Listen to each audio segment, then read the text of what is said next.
বিশ্বব্যাপী একটি ভয়াবহ স্বাস্থ্য সমস্যার নাম কিডনি রোগ। প্রতি বছর বিশ্বের প্রায় 14% নারী এবং 12% পুরুষ দীর্ঘস্থায়ী কিডনি রোগে আক্রান্ত। সাধারণত এই রোগের চিকিৎসাও অনেক ব্যয়বহুল। সম্প্রতি চিকিৎসা বিজ্ঞানের অগ্রগতিতে নতুন মাত্রা যোগ হয়েছে কিডনি চিকিৎসা পদ্ধতিতে, আর তা হচ্ছে স্টেম সেল পদ্ধতি। এর নেই কোনো পার্শ্ব প্রতিক্রিয়া, ব্যয়ও তুলনায় কম। বিস্তারিত জানাচ্ছেন FM বাইজি, ছবি তুলেছেন জুয়েল রহমান। কিডনি অসুখের চিকিৎসা ছিল ব্যয়বহুল, ডায়ালিসিস প্রক্রিয়াও অনেক কষ্টদায়ক। পুরনো হিসেব বাদ দিয়ে কিডনি রোগে চিকিৎসা বিজ্ঞানের নতুন সংযোজন স্টেম সেল পদ্ধতি। এতে যেমন ব্যয় কমেছে, তেমনি পার্শ্ব প্রতিক্রিয়াহীন। দেশে নতুন এই পদ্ধতি প্রয়োগে ব্যাপক সফলতা পেয়েছে BLCS ইনস্টিটিউট অ্যান্ড হাসপাতালের চিকিৎসকেরা। পেটের এখান থেকে চর্বি সাকশন করে চর্বি নিয়ে ওইটা থেকে সেলটা আইসোলেট করি সেন্ট্রিফিউজ মেশিনের মাধ্যমে। চর্বিটাকে আলাদা করে সেলটাকে সেটেল ডাউন করে একটা স্টিমুলেন্টের মাধ্যমে সেলটাকে গ্রো করাই।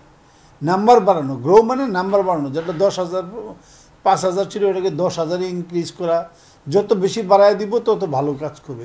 সপ্তাহে 3 বার ডায়ালিসিস করতে হতো এমন রোগীও এখন প্রায় সুস্থ।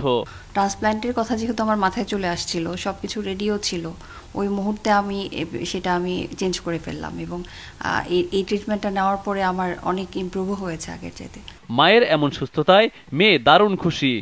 আগামী থেকে ডায়ালিসিস নাও লাগতে পারে, কারণ শোনা গিয়েছে যে স্টেম সেল থেরাপি দিয়ে অনেকেই ডায়ালিসিস ছাড়া লাইফ লিড করছে। So hoping for the best. Kidney রোগ নিয়ে 76 বছরের বৃদ্ধা হাসপাতালে হুইল চেয়ারে এলেও স্টেম সেল দেওয়ার পরে এখন তিনি প্রায় সব কাজই করতে পারছেন দিব্যি।